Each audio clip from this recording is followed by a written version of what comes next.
Hi అండి, welcome to our family. Wish you happy Diwali అందరికీ. ఏం చూపిస్తున్నా అనుకుంటున్నారా? బాంబులు తీసుకొచ్చాను ఇప్పుడేని, అందుకే ఎండలో పెట్టిను, అలా చూపిద్దామని చూపిస్తున్నా. బాగానే తీసుకొచ్చాము ఈ సంవత్సరము. మేమైతే బయట ఒక హోల్సేల్ షాప్ వచ్చింది, దానికోసం వెళ్ళి మొత్తం తీసుకొచ్చాము. ఇవేవో డిఫరెంట్గా ఉన్నాయి కదా, నేను కూడా ఫస్ట్ టైం చూస్తున్నా. మా కోసం కన్నా పిల్లల కోసమే ఎక్కువ తీసుకొచ్చాను, ఎందుకంటే వాళ్ళే ఎంజాయ్ చేయాలి. చిన్న చిన్న బాంబులు, ఇంకా కాకరొత్తులు, ఇంకా ఇవన్నీ తీసుకొచ్చాము. ఇప్పుడైతే ఏమో కానీ నా చిన్నప్పుడైతే భలే ఉండేది. మా నాన్న అన్ని తీసుకొచ్చేవారు. తాటరేకులు అంటారు, మీకు తెలిసి ఉంటుందేమో, మేబీ 90s కిడ్స్ తెలుసు, విలేజ్లో ఉన్న వాళ్ళకి తెలుస్తుంది.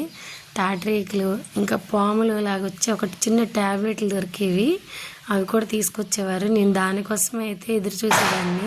ఈ దీపావళి ఎలా మీరు సెలబ్రేట్ చేసుకున్నారో కామెంట్ చేసేయండి. మీరు కూడా బాంబులు తీసుకొచ్చారా? చూసారా, ఇవే చించుబుడ్డీలు. చిన్నతనంలో ఇంకా చిన్నగా వచ్చేవి, ఇవేవో డిఫరెంట్గా ఉన్నాయని తీసుకొచ్చాను. ఒకటి 45 రూపీస్ అంట. Okay, once again happy Diwali. Bye bye.